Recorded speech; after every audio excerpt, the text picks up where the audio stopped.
Hey everybody, this is Grace. In this video, I'm going to talk about someone who's rather narcissistic histrionic. You know, toxic people type. You know, the ones that believe that nothing, no rules apply to them, that they are above it all. And even in any way, they believe that they can find some way of getting out of whatever it is. If they do, you know, are told, yes, it does apply to you, and you're taking your own risk, you know, these kinds of things. But they believe that they know better than all authorities.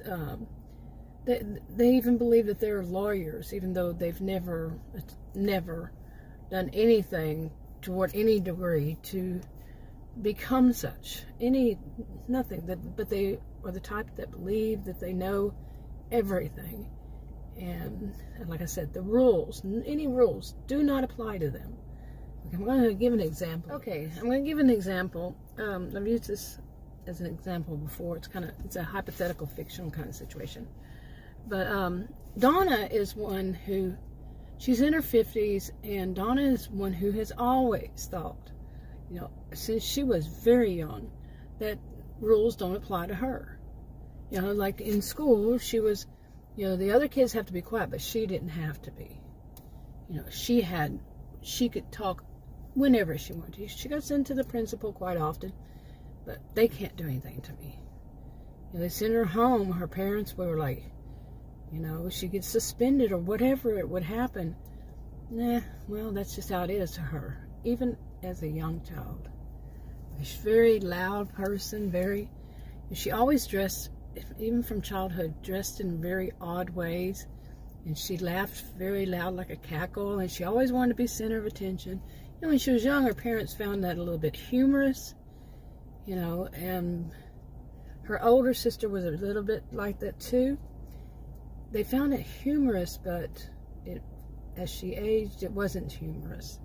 She always get into some kind of, you know, often get into some kind of trouble because of her attitude, her loud mouth, the way she dressed, you know, wouldn't be like the school would say, you know, there's a dress code. Where she worked, they had a dress code. She never wanted to follow it. You know, she didn't believe these kinds of rules applied to her, period. She never gave reason. She just didn't believe them. Okay, so back in early 2020, there was a lot of things going wrong, going bad, or a lot of things just not right in the county she lived in, Victorson County, Texas. Fictional. Okay. Now, the county decided to have a lockdown. The elders of the county run it basically, and they decided that they need to lock down because there was a lot of dangerous situations going on all around, such as there was somebody or some people who were trying to cause problems and giving threats to people such as the elders and others, and a lot of different things going on they had for the lockdown, and they decided to temporarily do a lockdown in the county. And well, it lasted longer than they expected, but they had only a few exits outside of the county as it is. That one went to the big city, and from the most northern, it was north of the big city, north of the county, and from the closest place it was about a 2-hour drive.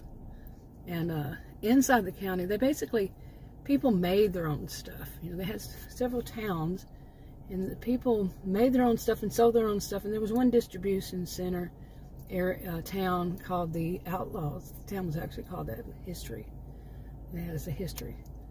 And well, Donna, she wanted to go shopping in the big city. She liked going out there and getting things and coming back. You know, like a lot of makeup, clothing that was way too young for her. She's in her 50s, and she wanted to dress more like a teenager, and she did dress more like a teenager. And she wore a lot of makeup and a lot of bling, and she just wanted to go shopping there. Well, okay, she knew that the county was on lockdown, but she's, you know, she doesn't believe that any rules apply to her. She said, they can't force me to stay. But they'd already spoken to her husband, okay, about her attitude. Now, a lot of the people in the county, they can only be residents, can only own property there if they were descendants from the original settlers, and that was generations ago. And Donna was born and raised in the Outlaws. People in the town called the Outlaws can't move outside and within the county-owned property. So she married somebody within it. Now they all grew up in this. It was a culture. They knew it, except for the people in the Outlaws. But the other ones, they all knew, that if they basically don't rock the boat. Let me just put it that way. They don't want to lose their inheritance. They don't want to get kicked out. The people that lived in the Outlaws at some point, they or their family members, older, their parents or something, got kicked out of the town because they were doing something really bad. But they all know it. It's been a history since way back when it was settled. This is how it is. This is their culture. But Donna, nothing applies to her. She's always felt that way. Like I said, since she was young, nothing is going to apply to her. She can do whatever she wants, period, to her. So, anyway, she was going to leave town. She didn't feel like there was any need for her to tell her husband. Her husband's a little bit on the wimpy side, old-fashioned word, wimpy. And really, no spouse owns the other one. So, some can look at that and say yes. But for Donna, she's very rebellious on anything. And there's, like I said, no spouse owns the other spouse. But her intention, the purpose for why she's like this, most just tell the spouse, hey, I'm going to be over here, and letting you know where I'm going to be, especially if it's a long trip like that. 2-hour trip there, shopping, then coming back. They let their spouse know. But Donna, nope. She doesn't have to tell anybody, anything. That's how it is. Like I'm saying, most people, my view, and I could be wrong on all this. I could be wrong, they do that. It's a little courtesy to tell your spouse, hey, I'm going to be here, and I might be late or whatever. Not asking permission, just telling them. And if there's something that, the spouse says, well, that might not be a good idea because of, you talk it over. You communicate. You have an adult conversation, but there would never be an adult conversation with Donna. Okay, she's rebellious. She, like a rebellious teenager that never grew up, and on top of it, a mean girl. An adult mean girl. One that was a mean girl in school, never grew out of it. Do we all know this type? So, anyway, so Donna decides she's going to go. And she goes, and her trip is actually going to be longer because she doesn't live in the north part. She lives closer to the middle of the county, so it's going to take about 3 hours or so to get there. And then she's going to do shopping. She's going to come back. She doesn't care. She enjoys it. She loves it. All of it. Well, anyway, once she got to the county line, the county was on lockdown.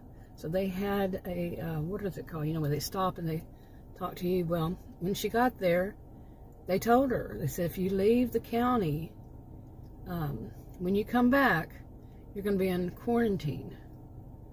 And remember, Donna said rules don't apply to her. That's how she thinks about it. Well, she's also she's quite ticked off because how dare they stop her, for one thing. And that's her attitude. And, and all that. Like I said, there's a lot going on in the county, and they quarantine people because when they come back, they want to check them out and see, there's some kind of danger going, lots of danger going toward the elders, going toward various people in the county, threats and everything from outside, inside, and they're doing a lot to keep people safe. And, so, and that was announced. She knew it. Everybody in the town knew it, pretty much. And she and her husband had actually discussed it. So, but rules don't apply to her. So anyway, she was ticked off that they stopped her, and told her all that. It was the police, and she was like, whatever, this kind of attitude. They said, well, ma'am, we'll need you to sign this, that we've informed you of this, and when you come back, you'll be under under quarantine for 2 weeks. And she's like, rules don't apply to her, so this is BS to her. They said, we'll need you to sign this, and she just signed it, and huffy, and said, can I go now? She just had that kind of attitude.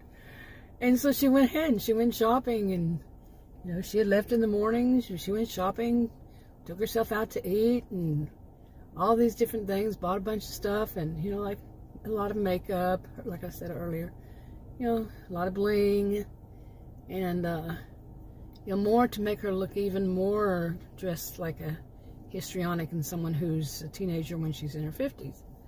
So got her hair done, everything. So she came back, and she was stopped again when she came back in the county, like they had told her it would happen. And she got stopped, and they said, well, ma'am, we told you, you signed this, you are going to be taken and quarantined for 2 weeks. She goes, no, you can't do that. And she had that whole attitude. I said, ma'am, you signed a contract, and it's legal and binding, you know. She threw a fit, a temper tantrum. She tried to race off. They said, ma'am, if you do, you'll be arrested. You signed a contract. It's legit. You're going to quarantine. We warned you. We told you. We gave you a contract. Now you're going to quarantine. She was ticked. She knew she'd get there, and she was going to call her husband and have them arrested, have the police arrested. She just had this kind of attitude. No rules apply to her. Well, they put her in a quarantine. It was a little cabin on a ranch. That's what they used. And it was kind of like out in the boonies, and nobody around. All she had inside of it was a TV, and what she had in her own automobile. They let her drive that, but they went with her to drive that. And that's all she had. And they had all stocked with food and everything. So, you know, she could live there and watch TV. And, you know, it was kind of like she was punished as a child would be. You know, think about what you did wrong.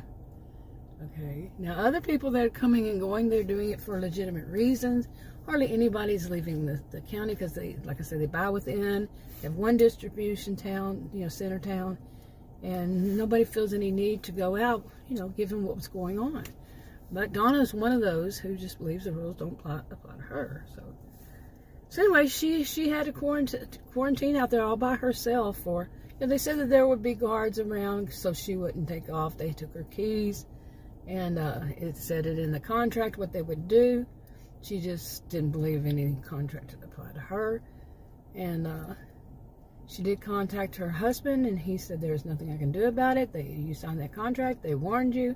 We've all heard about this. We talked to you about it. And he was livid. He was very angry with her. And he was considering divorce. So, okay, now, of course, Donna, being Donna, she felt like everybody else was wrong. She was the victim. She called all of her friends. She told them all, you know, how they victimized her. They made her, they're kidnapping her. She tried everything. But all of her friends were kind of like, you know, they weren't too sympathetic with her. You know, they're finally starting to get a hint that, you know, this was like the kind of like, you know, the tip of the iceberg or something like this, you know. That they finally started saying, here it is. All of us are, you know, locked down, and she's going to do that. You know, she thinks she's that special, and, you know, some of them, you know, because she tried calling everybody, you know, trying to find some way to get herself out of there, or just have something to pass time. And, where she emailed them from her, you know, she had her cell phone and all this. She was just livid. You know, she was, because how dare they treat her, Queen Donna, like that, you see? But people started to connect it, you know, all the behaviors together. You know, they'd always found her funny, humorous, or they loved her gossip. Some loved malicious gossip, and she was good at it. And she'd always been good at malicious gossip. She was an adult mean girl, and she had her, you know, flying monkeys, they call them. And, but nope. Nobody was going to help her in any way, shape, form, or fashion. They were not going to lose what they had because of her. So there she was, 2 weeks, stuck out in the cabin.